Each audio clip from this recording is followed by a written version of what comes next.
한 25년이나 된 오랜 전에 라이언 일병 구하기라는 전쟁 영화가 있습니다. 많이 보신 분들이 저도 참 감명 깊게 보았는데, 이야기 내용은 2차 대전에 미군이 전쟁을 하다가 한 집안의 4형제의 3형제가 전사를 한 사건이 있었습니다. 근데 막내 아들이 이제 라이언이라는 일병인데, 육군 참모 총장이 이 아이는 무조건 살려라, 모든 전쟁을 중단시키고라도 이 아이는 반드시 데려와야 된다, 이게 이제 명령이 떨어진 겁니다. 그래서 특수부대가 파견이 되어가지고 어디 있는지도 모르는 이 라이언이라는 일병을 찾아서 구해내는 장면입니다. 근데 정작 데려가려고 하니까 이 라이언 일병이 나는 가지 않겠다, 내 전쟁 동료들이 이렇게 죽고 가는데 어떻게 나만 살 수 있느냐 하고 복귀를 거부합니다. 그래서 할 수 없이 그 팀 구출 작전에 나섰던 사람들이 함께 전쟁하고 다 죽고, 이 라이언 일병하고 병사 2명이 이제 살아남아서 귀환하는 이런 장면입니다. 오늘 제가 제목을 베냐민 지파 구하기라고 했는데, 오늘 사라지고 없어질 한 지파 베냐민을 다시 살리는 이 이야기가 본문에 기록이 되어 있습니다. 그런데 오늘 본문 이야기는 이제 19장에 나오는 이야기부터 살펴봐야 전체적으로 좀 맥이 맞아 떨어질 수가 있겠는데, 19장에 보면 어떤 이야기가 나오느냐면, 이스라엘이 이방 민족들하고 전쟁을 많이 했지만 자기들끼리 전쟁한 예가 나오는데 11대 1, 11지파와 한 지파의 전쟁 이야기가 나옵니다. 어쩌다가 이런 전쟁이 일어나게 되었느냐? 레위인이 한 사람이 있었는데 이 사람이 첩이 있었다 그랬습니다. 아무튼 이제 사사기 마지막 부분은 이 레위인들의 타락 이야기가 집중적으로 나타나고 있는데, 첩을 두었다 그랬습니다. 근데 그 첩이 또 음행을 한 겁니다. 그래서 자기 친정으로 돌아간 이 첩을 레위 지파 한 사람이 다시 데려오고 집으로 가는 중에 기브온 지파에 속해 있는 베냐민 지파에 속해 있는 기브아라는 곳에 둘러서 하룻밤을 자게 되는데, 같은 동족이잖아요. 그런데 기브아 사람들, 베냐민 지파의 이 기브아 사람들이 이 레위인을 받아주지를 않습니다. 성경에서, 율법에서는 지나가는 객을 반드시 대접하라 그랬죠. 이 법을 어긴 겁니다. 레위인도, 그리고 한 여인도, 그리고 베냐민 지파도 다 율법을 좀 어기는 이야기들입니다. 그런데 그 중에 나이 많은 한 노인이 이 레위인을 자기 집으로 데려와서 영접을 하게 되는데, 그 동네에 비류 또는 건달 이런 아주 불량배들이 이 노인의 집에 찾아와 가지고 누구를 내달라고 했느냐, 그 여자를 내달라고 한 게 아니라 레위 사람 남자를 내달라. 이 소돔 고모라와 같은 일이 일어났던 겁니다. 이스라엘 백성들 가운데서 동성애를 하겠다, 그 얘기잖아요. 그러니까 이 레위인이 자기의 그 첩을 아내라고 해야 될지 아무튼 첩을 대신 내어줍니다. 그리고는 그 동네 사람들이 밤새도록 이 여인을 욕보이고 다음날 아침에 죽어버렸습니다. 이걸 본 레위 사람이 어떻게 해야지 좋겠습니까, 여러분? 하나님, 제가 죄를 지었습니다, 회개하면 좋은데 그렇게 하지 않고 아주 극단적인 행동을 합니다. 그 여인의 시신을 12토막을 내어가지고 12지파에 보낸 겁니다. 이런 끔찍한 일이 우리나라에 일어나고 있다. 이거 어떻게 할 거냐? 그 토막난 시체를 받았던 11지파가 도대체 누구의 일이냐 하고 베냐민 지파를 찾아온 겁니다. 어떻게 이럴 수 있느냐라고 그렇게 소리를 지르고, 그 범죄를 저지른 사람을 내놔라, 당장 죽이겠다고 하니까, 자 여러분 어떻게 합니까? 여러분, 그 베냐민 지파가 11지파 대표가 와가지고 그 범죄자들을 내놔라 하면 어떻게 내줘야 됩니까? 보호해줘야 됩니까? 잘 모르겠죠. 답은 내주는 게 맞습니다. 근데 안 했어요. 이유는 우리 사람이다. 왜 우리 사람을 해고자 하느냐? 여러분, 이건 형제 사랑이 아닙니다. 이건 죄를 그냥 덮어두겠다는 거고, 지금 이스라엘 역사 가운데 이런 일들이 계속 일어나고 있다는 걸 지금 설명을 해주고 있습니다. 그래서 11지파 대표자들이 어떤 결정하게 되느냐 하면, 이 베냐민 지파 가만둬서는 안 된다 하고 자기들이 전쟁을 일으킵니다. 그래서 자그마치 11지파에서 40만 명의 군대가 조직이 되고 베냐민 지파의 2만 6천 명과 전쟁을 벌이는 이야기가 나옵니다. 그런데 이 전쟁에서 1차, 2차 전쟁에서 누가 이기느냐면 베냐민이 이깁니다. 그 적은 숫자가, 여러분 이것도 좀 이상하지 않습니까? 이건 하나님의 뜻을 따라서 전쟁을 수행을 했는데 1차, 2차 전쟁에는 11지파가 지고 4만 명이 죽게 됩니다. 그래서 이건 하나님이 도대체 하지 말라는 것인가 하고 또 하나님께 기도했더니 전쟁하라 그래요. 그래서 세 번째 전쟁을 해가지고는 베냐민 지파 남자 600명을 제외하고 다 죽입니다. 자, 11지파가 이겼죠. 두 번의 실패 끝에 세 번째 전쟁에서 완성을 거둔 겁니다. 얼마나 기쁘겠습니까? 그런데 오늘 성경에 보니까 기쁨이 아니라 통곡을 했다고 그랬습니다. 왜? 아니 일은 이 정도 됐지만 어떻게 하다가 우리 지파 하나가 완전히 사라지게 되었다. 지금 이 지파 그러니까 그냥 같은 나라에 12개 지파가 있었구나 싶으면 사실은 이 야곱의 12아들이잖아요. 이걸 조금 더 축소해서 말하면 11명의 형이 막내 아들을 죽인 겁니다. 지금 이제 그 일이 벌어지고 나니까 이 11지파가 깜짝 놀란 것입니다. 그런데 이들은 지금 뭐라고 하나님 앞에 약속을 했느냐 하면 절대로 베냐민 지파에게 살아남아있는 600명에게 우리 딸들을 시집 보내가지고 가정을 이루도록 하면 하나님의 저주를 받는다. 그러니까 그냥 이 남아있는 600명에 대해서도 절대로 나라를 재건을 못하도록, 가문을 재건을 못하도록 그렇게 하나님의 이름으로 맹세를 해버렸습니다. 자, 이쯤 되니까 이제는 이 베냐민 지파는 시간 지나면 싹 사라지고 없어질 지파가 되고 말았다는 것입니다. 그래서 11지파들이 깜짝 놀래가지고 모여가지고 함께 하나님의 뜻을 구하는 소위 미스바 회담이라는 걸 하게 됩니다. 미스바에 모여가지고 이 문제를 해결하는 그런 이야기가 나옵니다. 오늘 제가 이 이야기를 통해서 참 좀 이상한 전쟁 이야기인데 제가 이 이야기를 통해서 우리에게 주시는 교훈이 뭘까를 한 5가지 정도로 먼저 한번 정리를 하고 넘어가고자 합니다. 지금 말이 안 되는 이상한 전쟁을 통해서 우리에게 주시는 교훈, 첫 번째, 제가 간음이라는 주제이지만 살인이라는 제목을 바꿔보겠습니다. 간음이든 살인이든 좋습니다. 지금 베냐민 지파에 일어난 이 죄는 죄죠. 쉽게 말하면 살인이든 간음이든 이건 죄입니다. 그런데 두 번째 메시지는 뭐냐면 11지파가 한 지파를 공격한 거, 이것도 죄다 하는 겁니다. 살인자를 정죄하는 것도 죄다. 이 두 번째 문장은 여러분께서 이해하시기가 좀 쉽지는 않을 것 같습니다만 이게 성경적인 원리입니다. 판단하고 정죄하는 것은 하나님만 하실 수 있기 때문이다 하는 겁니다.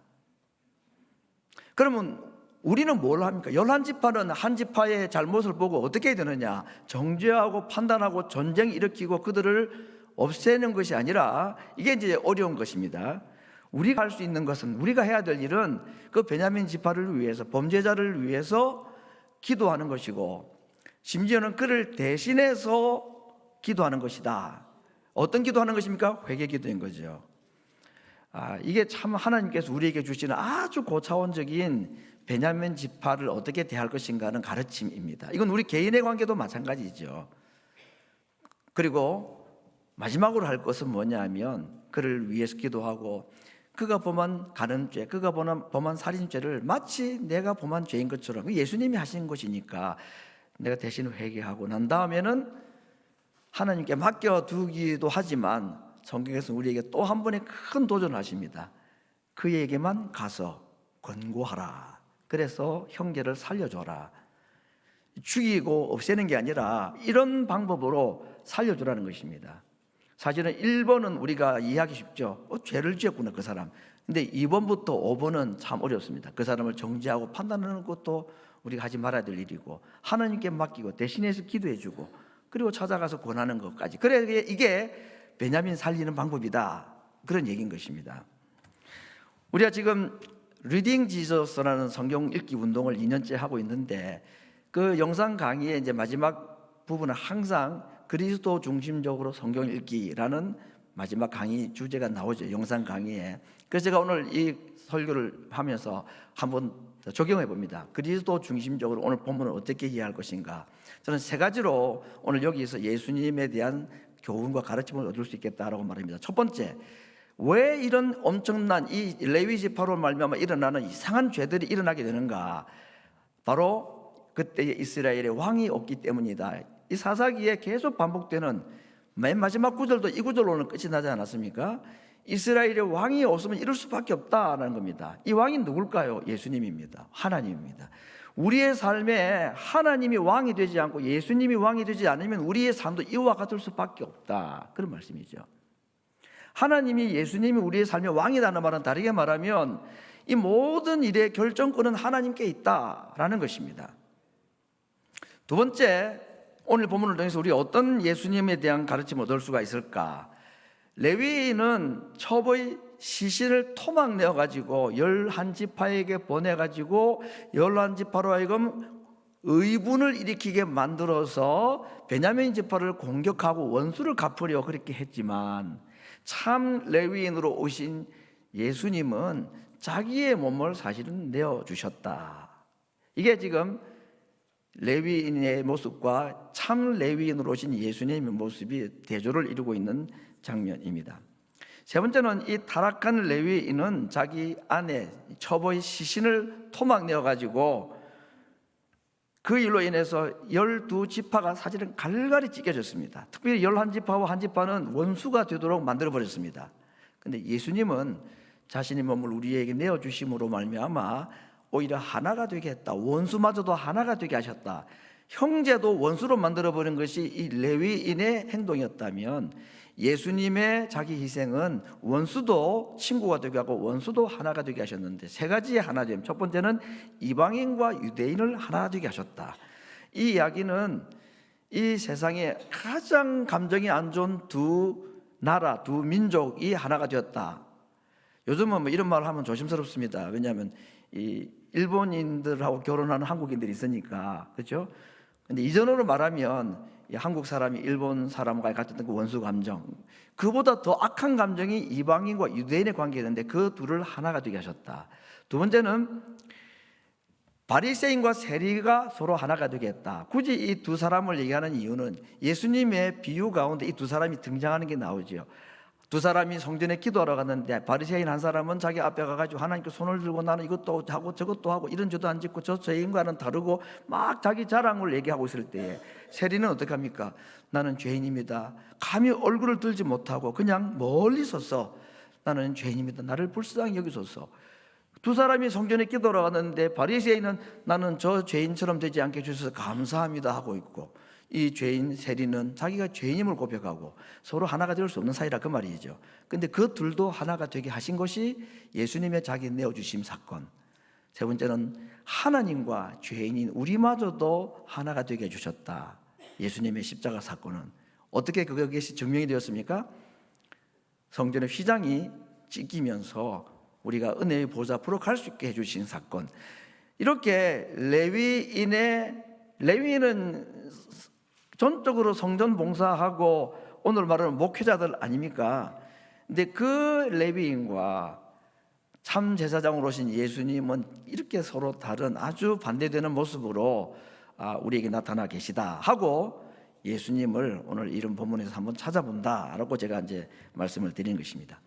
자, 여기서 이제 어떤 일이 앞으로 진행이 되는가? 아까 소개했던 미스바 회담이라는 것이 있습니다. 이게 뭐냐면 한 지파가 막내 동생이 완전히 죽어 없어지게 된 위기를 발견한 11지파들이 이 문제를 해결을 하기 위해서 미스바에 다 모이라고 그랬습니다.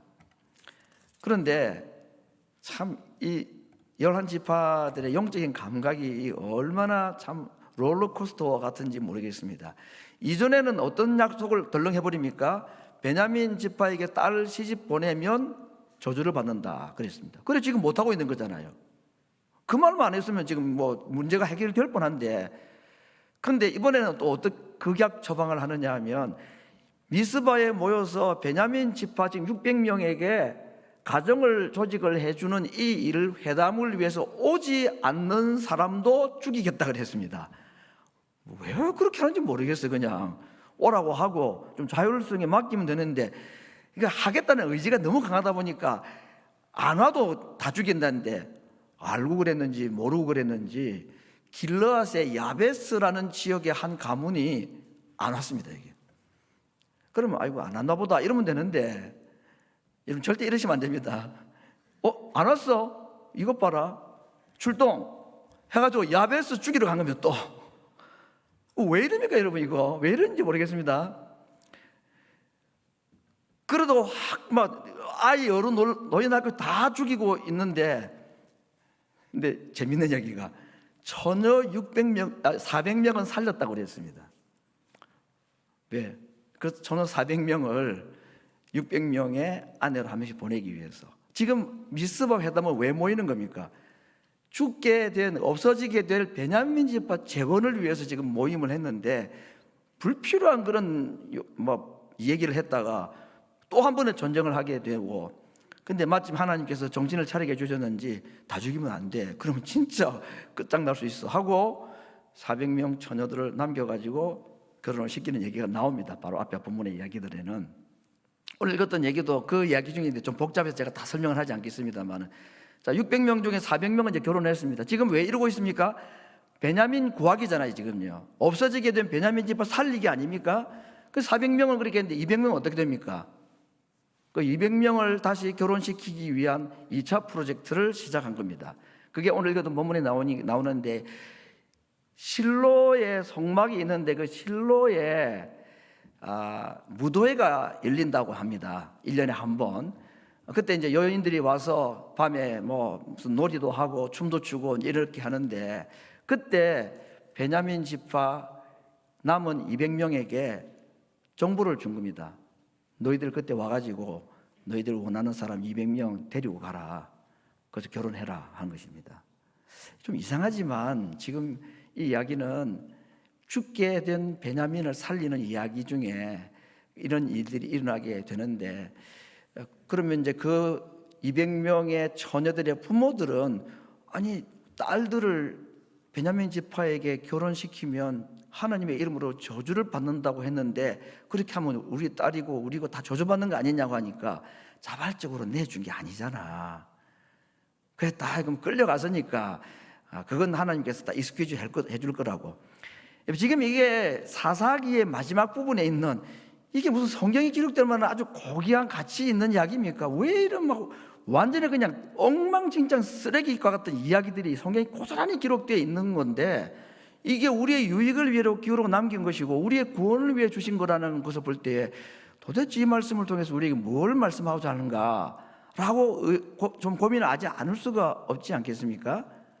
오늘 제가 이 이야기를 마무리를 하면서 이 베냐민 지파 살리기에 이런 두 번의 참 희한한 일들을 통해서 살리는 이 이야기를 통해서 결국은 600명만 남았던 베냐민 지파가 다시 재건이 되는 이야기가 오늘 본문 이후에 계속 이제 이어지는 이야기가 있습니다.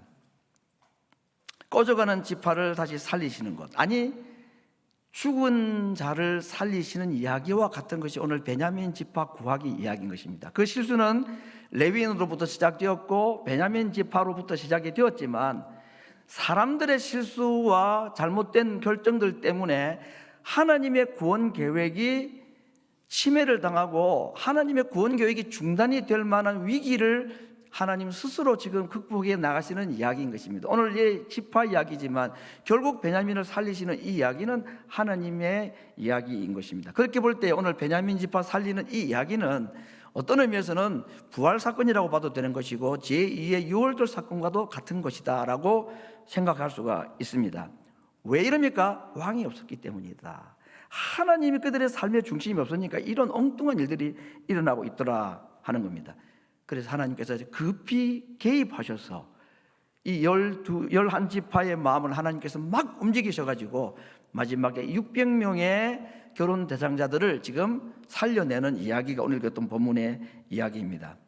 감사하고 놀라운 것은 이렇게 사라지고 없어질 뻔한 베냐민 지파에서 이스라엘의 초대 왕이 탄생합니다. 바로 사울 왕입니다. 그가 베냐민 지파 출신이라고 성경은 기록하고 있기 때문입니다.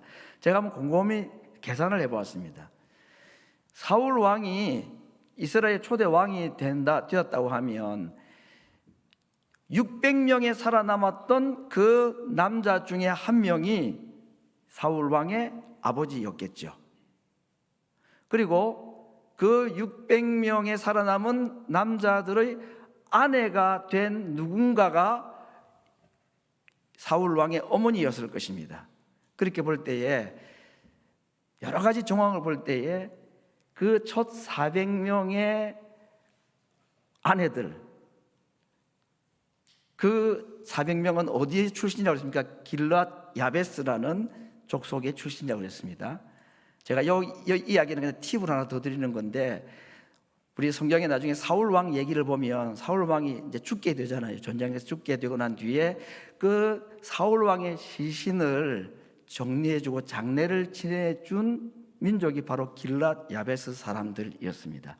그렇게 볼 때 저는 거의 확신하는 것은 첫 400명 중에 한 여인이 이 사울 왕의 아버지와 결혼한 길앗 야베스 여인이었을 것이다. 아닐 수도 있는데 거의 맞을 것 같다는 생각이 들어서 제가 이런 말씀을 드리는 이유는 이렇게 복잡하고 난장판이 된 정말 엉망진창 좌충우돌 이런 환경 가운데서 하나님은 자기 백성들을 살리시고 베냐민 지파를 구원하시고 그렇게 해서 이스라엘 초대 왕을 세우시는 일까지 하나님은 지금까지 하고 계시더라 하는 것을 지금 말씀드리기 위함입니다. 예수님 말씀으로 다시 한번 정리를 하겠습니다. 온 천하를 얻어도 목숨을 잃어버리면 아무 유익이 없다.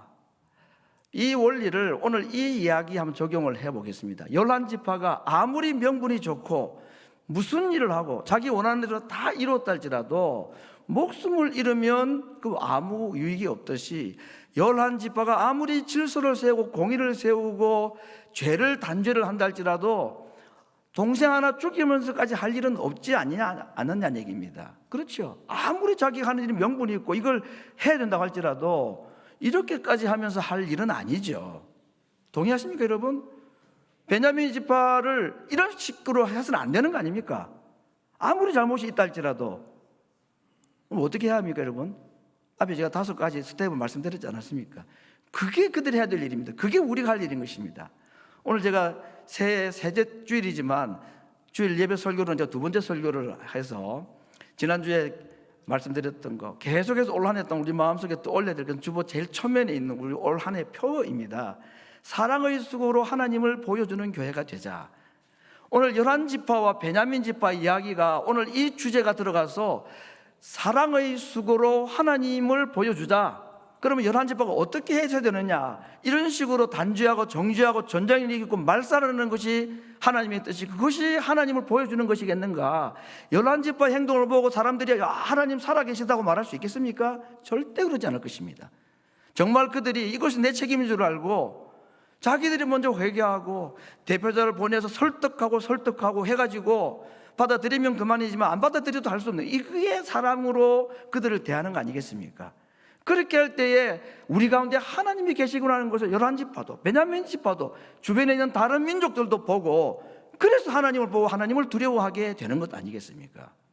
우리 교회 안에 이러한 베냐민 지파에 대한 배려와 관심이 있기를 바랍니다.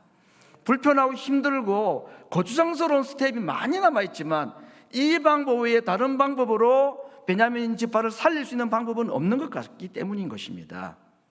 구체적으로 적용을 하고 기도 제목으로 삼아 보겠습니다. 우리 가운데 약한 지회가 있고 우리 가운데 약한 구역이 있습니다. 어떻게 해야 합니까? 사람 보내어서 가족을 만들어야 되잖아요. 남의 일이라고 당신들이 저지르니까 알아서 하라고 베냐민 지파에게 모든 책임을 떠맡길 수는 없는 거 아니냐는 얘기입니다. 살려야죠. 구해야죠. 무슨 일을 두고라도. 거기에 무엇이 필요하냐? 우리의 사랑의 수고가 필요하다는 겁니다. 그럴 때 베냐민 지파가 살아난다는 겁니다. 그럴 때에 하나님이 나의 하나님일 뿐 아니라 우리 모두의 하나님이 되는 것, 12지파가 함께 그 하나님을 사랑하고 찬송하는 그런 일들이 일어나게 될 것이다 라는 것입니다. 예수님을 통해서 베냐민 지파를 대하셨던 모습을 마지막으로 한번 생각하고 말씀을 맺겠습니다. 예수님에게 베냐민은 누구였을까라고 한번 적용을 해봅니다. 많은 사람들이 있겠지만 12 제자들을 두고 마지막 장면을 한번 연관해 보겠습니다.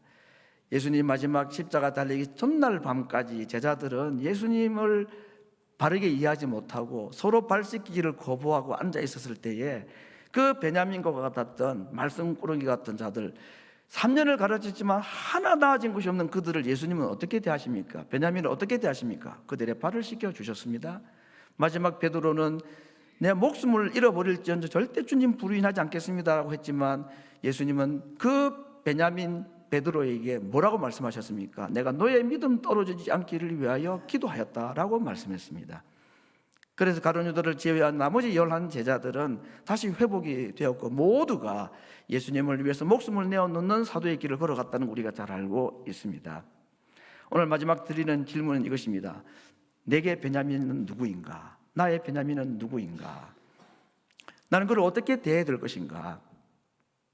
오늘 예수님께서 내게 보여주신 거, 아니 예수님이 내게 행하셨던 그게 우리가 나의 베냐민을 향하여서 해야 될 일이라는 것입니다.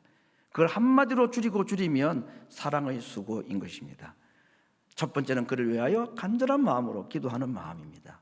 정죄하고 비난하고 비판하는 것이 아니라 그를 정말로 위하여 기도하는 것, 그를 대신해서 하나님 앞에 기도하는 것, 그렇게 함으로 말미암아 우리 교회 안에 지회와 구역과 성도들 관계 속에서 우리에게 있는 베냐민이 회복되고 다시 살아나는, 그래서 우리 가운데 하나님이 살아계신 것을 증거할 수 있는 아름다운 주님의 교회로 세워가는 올 한 해가 되기를 간절히 바랍니다. 기도하겠습니다.